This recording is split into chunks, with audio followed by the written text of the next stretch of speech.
नमस्कार साथियों, उत्तर प्रदेश पुलिस 2026 का आपका पेपर हो चुका। 8-9 जून वाले घर पहुंच चुके होंगे और 10 जून वाले शाम शिफ्ट वाले शायद रास्ते में होंगे। तो अब छात्रों के मन में कट ऑफ को लेकर के चिंता है कि भाई कट ऑफ आखिर कितनी जाएगी। तो मैं यहाँ पे कोई भूमिका नहीं बताऊंगा, सीधे सीधे आपको कट ऑफ की तरफ ले चलूंगा। लेकिन उससे पहले कुछ चीजें, एक रिक्वेस्ट होगी मेरी आपसे, मैं कुछ चीजें आपसे भी पूछूंगा, आपको भी वह चीजें बतानी होंगी। चलिए पहले हम लोग यहाँ पे देखते हैं 8 जून का जो पेपर था कैसा था, सुबह शिफ्ट का पेपर कैसा था और शाम शिफ्ट का पेपर कैसा था। अगर 8 जून की साथ पेपर की बात करें तो जो 8 जून का जो पेपर था, जो नंबर ऑफ क्वेश्चन थे, जैसा कि आपने पेपर दिया होगा पता ही होगा, 150 क्वेश्चन थे। हिंदी में आपसे 37 सवाल पूछे गए थे। तो हिंदी में 8 तारीख का जो पेपर हुआ वहां पर 33 प्लस लगभग छात्रों ने किया हुआ है। जो छात्रों से बात हुई, मैंने बहुत सारे यूट्यूब चैनल पे मैंने कमेंट देखे तो उस आधार पर पता लगा कि 33 प्लस छात्रों ने किया है। वहीं पर रीजनिंग की बात करें तो रीजनिंग में 43 प्लस लगभग छात्रों ने 43 या 42 आप मान लीजिए औसतन 42 किया हुआ है। गणित में 23 तक छात्रों ने किया है और वहीं पर सामान्य विज्ञान की बात करें तो 25 तक छात्रों ने किया है। यही स्थिति आपकी 8 जून का जो शाम शिफ्ट का पेपर हुआ उसमें भी यही रही। हिंदी थोड़ा सा ऐसा रहा कि हिंदी में जो रचनाएं थी ना, रचनाएं आपसे भर भर के पूछी गई। ठीक है, हिंदी में रचनाओं का जो क्वेश्चन था तो उसमें रचनाएं आपसे भर भर के पूछी गई। वहीं पर रीजनिंग की बात करें तो रीजनिंग में आपकी जो प्रोबेबिलिटी होती है, प्रोबेबिलिटी चैप्टर से अच्छे क्वेश्चन बने। गणित आई तो आसान थी, मतलब मैं ये भी नहीं कह रहा हूं कि बहुत ज्यादा आसान थी, मतलब गणित आपकी आसान थी, बट यहाँ पर गणित आपकी टाइम टेकिंग थी। तो इस लिहाज से यहाँ पर यह कहा जा सकता है कि जो 8 जून का आपका पेपर हुआ, मैं तीनों शिफ्टों का भी बताऊंगा, अभी मैं 8 जून का आपको बता रहा हूँ।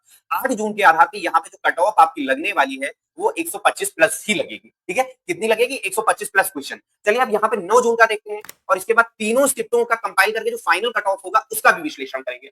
9 जून की अगर दोस्तों बात करें तो 9 जून का जो पेपर आया तुलना में 8 जून के पेपर की, ठीक है, अगर 8 जून से हम तुलना करते हैं तीनों सेगमेंट की, तो जो 9 जून का पेपर था सुबह शिफ्ट का तो ठीक ठाक था, लेकिन शाम शिफ्ट का जो 9 जून का पेपर आया था वो 8 तारीख की सुबह और शाम शिफ्ट का जो पेपर था, 8 का मॉर्निंग और इवनिंग का जो पेपर था, और 9 तारीख का जो आपका मॉर्निंग का पेपर था, इन तीनों से इवनिंग शिफ्ट का पेपर जो था ये आपका यहाँ पर कठिन पेपर था।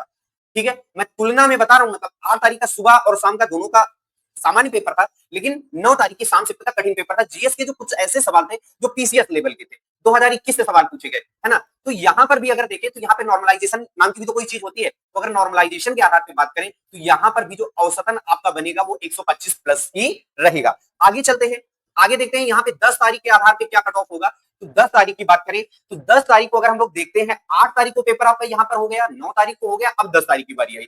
तो पेपर यहाँ पे देखो, पेपर का पैटर्न कैसा रहा, शुरुआत में आपका पेपर इजी आता है, इसके अगले दिन आपका पेपर थोड़ा सा टफ हो जाता है, और जब आपका अंतिम दिवस आता है तो उस दिन पेपर आपका और ज्यादा टफ हो जाता है। यानी कि 10 जून का जो पेपर था ना, वो अगर बात करें दोनों शिफ्टों की 8 और 9, मतलब 8 और 9 से जो 10 तारीख का पेपर था वो सबसे टफ इनमें से कहा जा सकता है। ठीक है, 10 तारीख का जो पेपर था इन चारों शिफ्टों में सबसे ज्यादा कठिन पेपर था।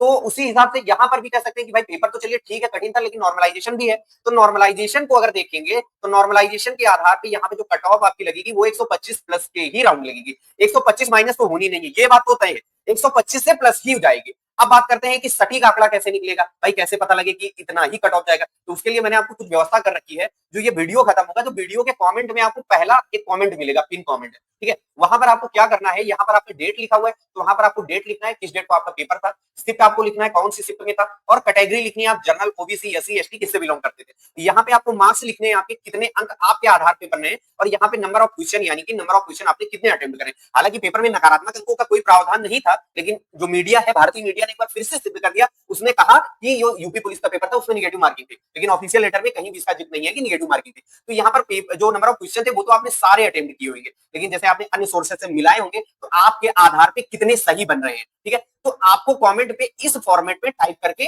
भेजना है। तो यहाँ पर जो अभी सटीक आंकड़ा है, अभी सटीक आंकड़ा नहीं कह सकते, लेकिन इतना जरूर कह सकते हैं कि तीनों शिफ्ट का पेपर देखने के बाद, और यहाँ पर नॉर्मलाइजेशन नाम की भी एक चीज हो रही है, तो जो कट ऑफ आपका लगेगा वो 125 प्लस ही लगेगा। इतना तो तय है, 125 से माइनस नहीं होगा। और बाकी एकदम सटीक कट ऑफ के लिए आपको करना ये होगा, इस फॉर्मेट में आपको कमेंट में टाइप करना होगा कि आपका जो आपका पेपर हुआ किस डेट को हुआ, किस शिफ्ट में हुआ, कैटेगरी आपकी कौन सी थी, और नंबर ऑफ क्वेश्चन आपके कितने थे। होपफुली चीजें आपको समझ में आई होंगी, पेपर आपका अच्छा हुआ होगा।